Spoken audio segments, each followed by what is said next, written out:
तो बच्चों आज हम द्वंद्व समास पढ़ेंगे।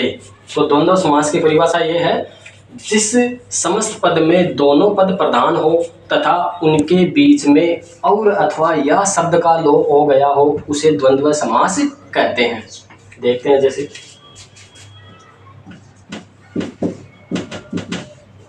जिस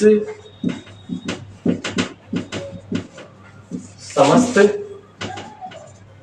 पद में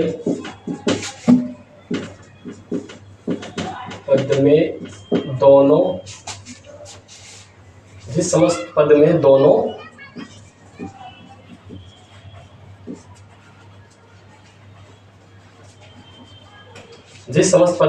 पद प्रधान हो और उनके बीच में और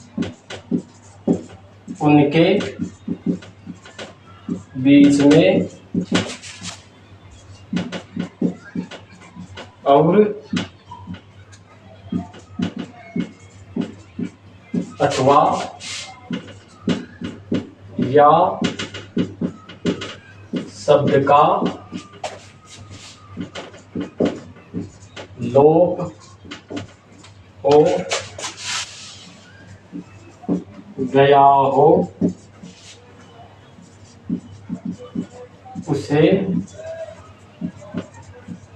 द्वंद्व समास कहते हैं। जैसे तो देखो भाई, द्वंद्व समास जिस समस्त पद में दोनों पद प्रधान हो और उनके बीच में और अथवा या शब्द का लोप हो गया हो उसे द्वंद्व समास कहते हैं। जैसे उदाहरण देखते हैं,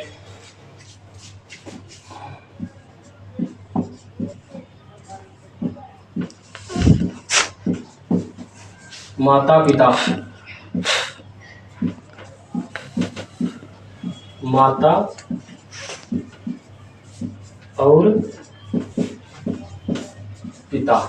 माता पिता इसका विग्रह है माता और पिता। तो ये दोनों पद क्या है, प्रधान है, मुख्य है और इनके बीच में और शब्द का लोप है और इसका विग्रह करते हैं तो माता और पिता आता है।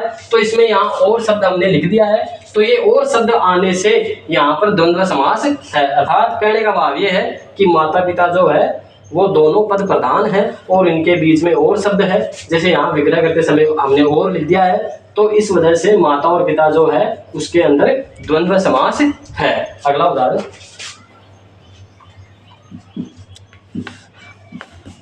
कर्तव्य कर्तव्य कर्तव्य कर्तव्य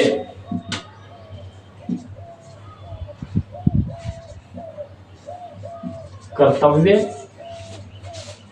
या अकर्तव्य, कर्तव्य या अकर्तव्य। कर्तव्य कर्तव्य इसका विग्रह है कर्तव्य या अकर्तव्य। तो कर्तव्य कर्तव्य ये दोनों पद जो हैं ये प्रधान हैं और इनके बीच में या शब्द आ गया है। ऊपर वाले में और है, इसके अंदर या आ रहा है, तो हमने परिभाषा में भी ये लिखा है कि और अथवा या शब्द आने चाहिए। तो कर्तव्य कर्तव्य इसका विग्रह होगा कर्तव्य या अकर्तव्य। तो यहाँ पर या शब्द आने से और दोनों पद प्रधान होने से इसमें द्वंद्व समास है। अगला उदाहरण देखते हैं,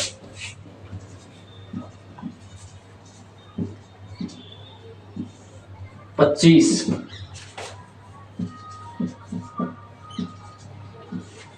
5 और 20। तो देखो भाई 25 5 और 20, तो 25 जो है ये समस्त पद है और इसमें दोनों पद जो है वो प्रधान है और इनका विग्रह जो है 5 और 20 इस प्रकार हुआ है। तो यहाँ पर और शब्द आने से और दोनों पद प्रधान होने से इसमें द्वंद्व समास है। तो 25 का विग्रह 5 और 20, तो यहाँ दो संख्याओं का मेल हो रहा है और बीच में और शब्द आ रहा है, दोनों पद प्रधान है, इस वजह से यहाँ पर द्वंद्व समास है।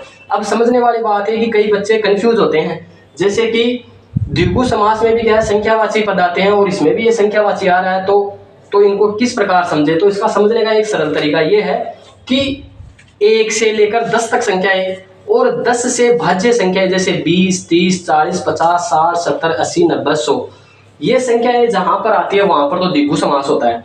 1 से लेकर 10 तक संख्याएं और 10 से भाज्य संख्याएं जहां आती है वहां द्विगु समास होता है। और बाकी जो बच गई अन्य संख्याएं है वो अन्य संख्याएं जहां पर आए वहां पर द्वंद्व समास होता है, क्योंकि वहां पर दो शब्दों का मेल होता है, दो संख्याओं का मेल होता है। जैसे 25 है, 5 और 20 यहाँ 5 और 20 का मेल हो रहा है, इस वजह से यहाँ पर 25 के अंदर जो है द्वंद्व समास है। और इसके अंदर मैंने यही बताया था कि 1 से लेकर 10 तक और 10 से भाज्य संख्या तो द्विगु में और बाकी बच गई संख्याएं वो है वो द्वंद्व में आती है। तो इसमें 25 जो बाकी बची हुई संख्याओं में है और यहाँ पर दोनों पदों के बीच में और शब्द का लोप है और दोनों का मेल हो रहा है और दोनों पद प्रधान है, इस वजह से यहाँ पर द्वंद्व समास है। एक अन्य उदाहरण और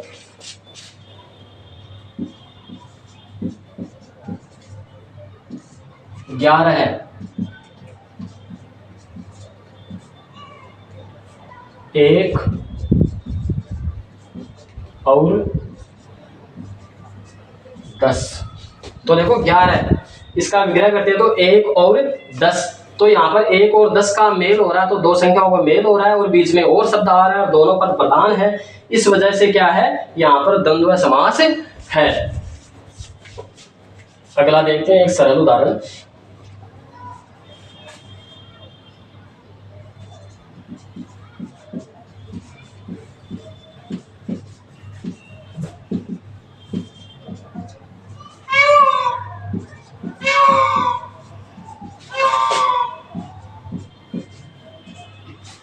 दिन रात, दिन और रात, तो यहाँ पर दोनों पद प्रधान है और बीच में और शब्द का लोप हो रहा है, इस वजह से यहाँ पर दिन रात में द्वंद्व समास है। एक उदाहरण और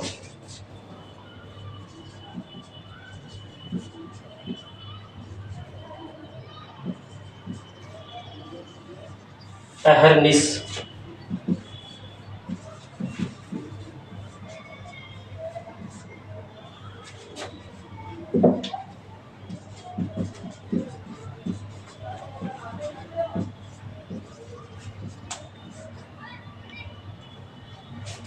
तो देखो भाई अहरनिश, इसका विग्रह करते हैं तो अहन और निशा। तो अहन यहाँ पर अहन का शब्द, अहन जो शब्द है उसका अर्थ है दिन और निशा का अर्थ है रात, तो यहाँ पर भी दिन और रात इसके अर्थ हैं। तो अहरनिश इसमें दोनों पद प्रधान है और अहन और निशा, तो यहाँ पर और शब्द का लोप है, इस वजह से अहन और निशा या अर्थात अहरनिश के अंदर द्वंद्व समास है।